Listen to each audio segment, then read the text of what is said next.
မင်္ဂလာပါဒီဗီဒီယိုမှာကကြတော့ research paradigm ရဲ့လေးမျိုးလေးစားခွဲထားတဲ့ဒီ main school of thought ပေါ့နော်အဲ့ဒီ main school of thought ကိုရှင်းပြပေးမှာဖြစ်တယ်အဲ့တော့ research paradigm ကိုမသွားခင်မှာဒီမှာဆိုရင် research methodology tree ဆိုတာကိုအရင်ဆုံးရှင်းပြခြင်းတယ်အဲ့တော့ဒီ research methodology trees ကဒီ research class တော်တော်များများမှာ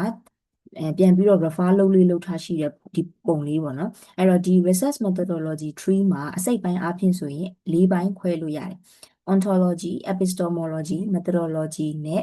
method ဆိုပြီးတော့မှ၄မျိုးရှိတယ်ဒါကတစ်ပင်တစ်ပင်ရဲ့အစိတ်ပိုင်းတစ်ခုနဲ့တင်စားလိုက်တာအဲ့တော့ ontology ဒီဘာနဲ့တူလဲဆိုတော့တစ်ပင်ရဲ့အမြစ်တွေနဲ့တူတယ်ဆိုလိုချင်တာတစ်ပင်တစ်ခုမှာအမြစ်ကနေပဲဒီအာဟာရဓာတ်တွေရေဓာတ်တွေကိုစုပ်ယူရတာ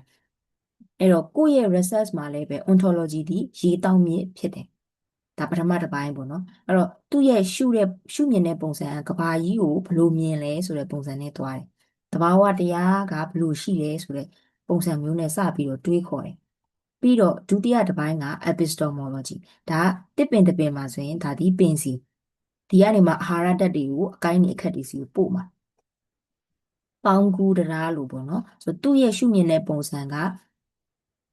ကိုယ့်ရဲ့ study ကိုလေ့လာမဲ့ research ကိုဘယ်လို investigate လုပ်သွားမလဲဆိုတဲ့ပုံစံမျိုးနဲ့ကြည့်တယ်နောက် methodology နဲ့ method အဲ့တော့ methodology ကကြတော့ဘာနဲ့တူလဲဆိုတော့အကိုင်းအခက်တွေနဲ့တူတယ်ကိုယ့်ရဲ့ data ကိုဘယ်လိုယူမလဲဥပမာ interview နဲ့ယူမှာလား survey နဲ့ယူမှာလား document analysis နဲ့ယူမှာလားဆိုတော့ဒါမျိုးဆိုရင်ကိုယ့်ရဲ့ data ကိုဘယ်လိုပုံစံမျိုးနဲ့ယူမှာလဲဒါက methodology သူကတော့အကိုင်းအခက်နဲ့တူတယ်ပြီးတော့ method ကကြတော့သူကတစ်ပင်ရဲ့အရွက်တွေအပွင့်တွေပန်းပွင့်တွေအဖူးတွေနဲ့တူတယ်ဘာလို့လဲဆိုတော့သူကကြတော့အသေးစိတ် plan ကိုယ့်ရဲ့ data ကိုဘာပြီးရင်ဘာလုပ်မယ်ဘယ်နေရာပြီးရင်ဘယ်နေရာကနေယူမယ်ဆိုတဲ့အသေးစိတ် detail plan ပြီး method ဖြစ်တယ်အဲ့တော့ဒီအစိတ်ပိုင်း၄ပိုင်းကို research class ဒီမှာ research methodology tree လို့ခေါ်တယ်ဆိုတော့ဒီ research methodology tree ကိုဘာလို့ရှင်းပြနေရလဲဆိုတော့ paradigm ကိုကြည့်တဲ့အချိန်မှာအစိတ်ပိုင်းက ontology epistemology axiology ဆိုပြီးတော့မှခွဲတယ်ဒီ axiology ဆိုတာကခုနကပြောတဲ့ method တွေ methodology တွေနဲ့လားတတန်တူတယ်လို့ပြောလို့ရတယ်เนาะအဲ့တော့၃ပိုင်းအနေနဲ့ကြည့်တယ် research paradigm ဆိုတော့သူကဘာလဲဆိုရင် research ကိုကြည့်တဲ့ philosophical thinking တစ်ခုပဲသူ့မှာအပိုင်းကြည့်တဲ့ပုံစံပေါ့ main school က၄မျိုးရှိတယ် positivism interpretism pragmatism နဲ့ critical realism ဆိုပြီးတော့မှရှိတယ်ဆိုတော့တစ်ပိုင်းချင်းစီမှာမတူညီတဲ့ nature တွေရှိတယ်အဲ့တော့ပထမတစ်ပိုင်းအနေနဲ့ positivism ကိုကြည့်မယ်၄ပိုင်းစလုံးမှာအပိုင်းခွဲမယ်ဆိုရင် ontology ပင်စီကိုစပြီးတော့ကြည့်မယ်ပြီးရင် ontology အမြစ်ကိုစပြီးတော့ကြည့်မယ်ပြီးရင် epistemology ပင်စီကိုကြည့်မယ်ပြီးရင် axiology ဒါကတော့ methodology တွေ method တွေနဲ့တူတယ်အဲ့တော့၃ပိုင်းခွဲပြီးတော့ကြည့်မယ်ပေါ့အဲ့တော့ positivism ဆိုတာဒီသူကဘာကိုအခြေခံထားလဲဆိုတော့သူ့ရဲ့အမြင့်သဘောတဘာဝဖြစ်တဲ့ ontology ရှုမြင်တဲ့ပုံစံကဘယ်လိုလဲဆိုရင်ကိုယ့်ရဲ့လေ့လာမဲ့ research ကိုလေ့လာမဲ့ခေါင်းစဉ်ကသူ့ရှိရင်းဆွဲပုံစံမှာကိုသူ့ရှိရင်းဆွဲတိုက်တဲ့ပုံစံဒီ research free ပုံစံမှာကိုက objective ဖြစ်တယ်ပေါ့နော်ပြီးရင်တိုင်းတာလို့ရတယ် single measurable reality တိုင်းတာလို့ရတဲ့အရာမျိုးအဲ့ဒီ sense မျိုးပါနေတယ်အဲ့ဒါကို positivism လို့ခေါ်တယ်အဲ့တော့စဉ်းစားကြည့်မယ် measurement လုပ်လို့ရတယ် measurable လုပ်လို့ရတာဖြစ်တဲ့အတွက်ဘယ်လိုမျိုး research တွေမှာပို့ပြီးတော့တွေ့ရလဲဆိုလို့ရှိရင် quantitative research မှာတွေ့ရတယ်ဘာလို့လဲဆိုတော့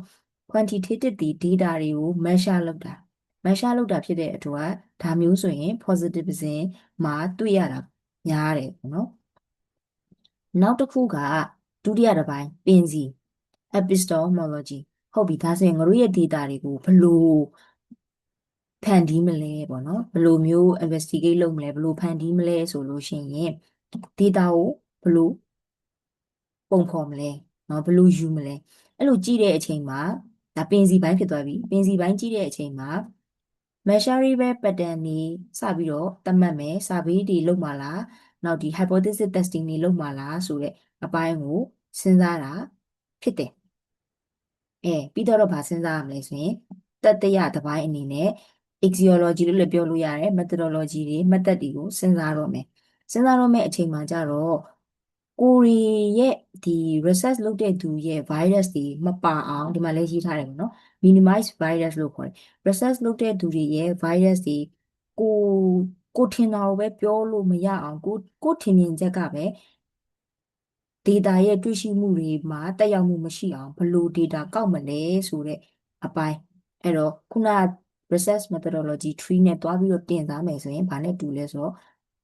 အကိုင်းခက်တွေအရွက်တွေနဲ့တူမယ်အဲ့ဆိုဟုတ်ပြီဒါဆိုရင်ငါတို့ကစာပေးနဲ့ data ယူမယ်ပဲထားလိုက်အဲ့ဆိုကိုစာပေးကောက်တဲ့အချိန်မှာကိုယ့်ရဲ့ဒီ personal virus တွေမပါအောင်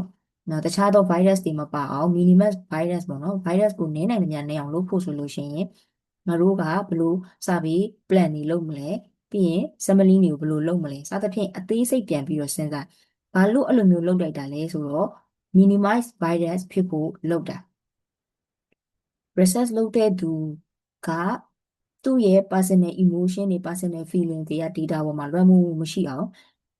နည်းသွားအောင်လုပ်တဲ့အချက်ဖြစ်တယ်ဒါကြောင့်မို့လို့သူဒီ objective ဖြစ်တယ် neutral ဖြစ်တယ် neutral ဆိုတာဒီ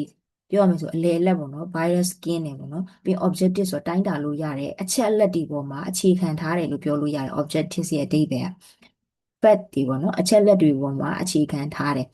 ဒါကြောင့်မို့လို့ positivism ဆိုတဲ့ thinking ပုံစံဒီ quantitative research တွေမှာတွေ့ရတဲ့ပုံစံမျိုးဖြစ်တယ်အဲ့တော့ဒါဒီဗီဒီယိုမှာ positivism အကြောင်းကိုရှင်းပြလိုက်တာအဲ့တော့နောက်ဗီဒီယိုမှာလာမယ့်အပိုင်းတွေက interpretism တို့ pragmatism တို့ critical realism တို့လာမယ်ပြီးတော့လို့ရှိရင်ဒီ research paradigm ရဲ့၄ခုစလုံးရှင်းပြီးသွားတဲ့အချိန်မှာ methodology မှာရှိတဲ့ qualitative တို့ quantitative တို့ mixed method တို့ကိုလည်းတစ်ပိုင်းချင်းရှင်းပြပေးမယ်အဲ့တော့ဒီချက်ရဲ့ဒီ YouTube channel ကို subscribe မလုပ်ရသေးလို့ရှင်လုပ်ထားပေးပါဒီ research နဲ့ပတ်သက်ပြီးတော့မှသိရှိရမယ့်အချက်တွေကိုတတ်နိုင်သမျှမြန်မြန်များများပြီးတော့ကောင်းမွန်တဲ့သုတေသနနဲ့ပတ်သက်တဲ့သိရမယ့် knowledge တွေကိုမျှဝေပေးပါမယ်အားလုံးပဲနောက်ဗီဒီယိုမှာပြန်တွေ့ပါမယ်